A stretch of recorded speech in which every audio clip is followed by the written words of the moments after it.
مصر کے ایک غریب گھرانے میں ایک بچہ پیدا ہوا۔ بچہ تھوڑا بڑا ہوا تو اس کے والدین نے اس سے مدرسہ بھیجنا شروع کر دی اور جلد ہی اس بچے نے قرآن پاک حفظ کر لیا۔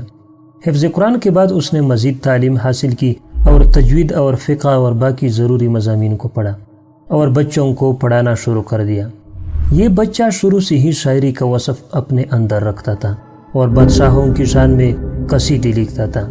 اس وقت تک وہ ایک دنیا دار شخص تھا اور مادی کامیابیوں کو ترجیح دیتا تھا اور اپنی غربت کا خاتمہ کرنا چاہتا تھا۔ لیکن پھر ایک دن ایسا واقعہ پیش آیا جس نے اس کی زندگی کی کایا پلٹ دی اور رہتی دنیا تک اس کے نام کو ایک مقام حاصل ہو گیا۔ یہ بچہ مصر کے مشہور بزرگ شرف الدین بوصیری کے نام سے جانا جاتا ہے۔ قصیدہ بردہ شریف سے کون واقف نہیں؟ یہ بردہ شریف انہی بزرگ کی تخلیق ہے۔ ایک دن آپ گھر سے کہیں باہر جا رہے تھے جب ایک شخص نے آپ کو روک کر پوچھا، کبھی محمد الرسول اللہ صلی اللہ علیہ وسلم کی زیارت بھی ہوئی؟ اس شخص کا یہ سوال کرنا اور امام بوصیری کی زندگی کو بدلنے کا سبب بن گیا۔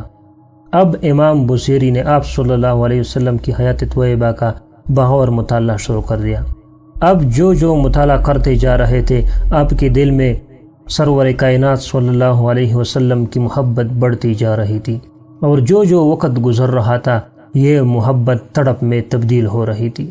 اسی دوران ان پر فالج کا حملہ ہوا اور یہ صاحب فراش ہو گئے۔ اسی حالت میں 15 سال گزر گئے۔ ایک رات آپ بہت دل گرفتگی کے عالم میں لیٹے ہوئے تھے جب آپ نے سوچا کہ زندگی بھر دنیا کے بادشاہوں کے قصے لکھے لیکن کسی نے پلٹ کر میری خبر نہیں لی، تو کیوں نہ آج ان کا قصیدہ لکھو جن کے سامنے بادشاہوں کی کوئی اوقات نہیں۔ جب آپ قصیدہ لکھ چکے تو قلم اور دوات رکھی اور سو گئے۔ اسی رات آپ نے خواب میں دیکھا کہ آپ صلی اللہ علیہ وسلم تشریف لائے اور فرمایا، اٹھ بوصیری۔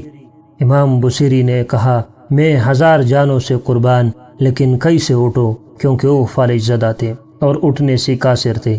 آپ صلی اللہ علیہ وسلم نے اپنا دست شفقت ان کے جسم پر پھیرا اور فرمایا، اٹھ اور مجھے او سنا جو تو نے لکھا ہے۔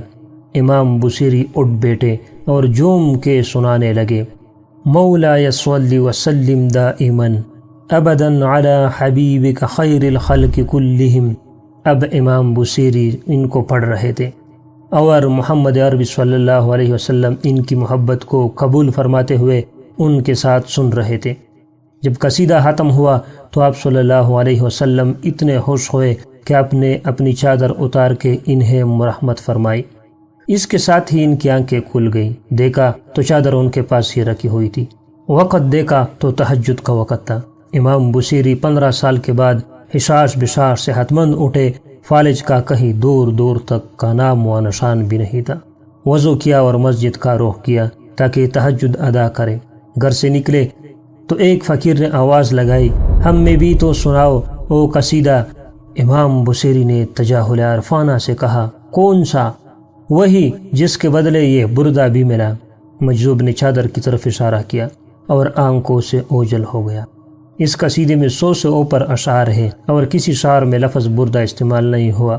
بردہ کے معنی ہے چادر کے، لیکن جو چادر آپ کو دی گئی اس کی مناسبت سے اس کا نام قصیدہ بردہ شریف زبان زد خاص و عام ہوا اور آپ صلی اللہ علیہ وسلم نے اس سے شرف قبولیت سے نوازا، تو آج تک اس کا ورد جاری ہے۔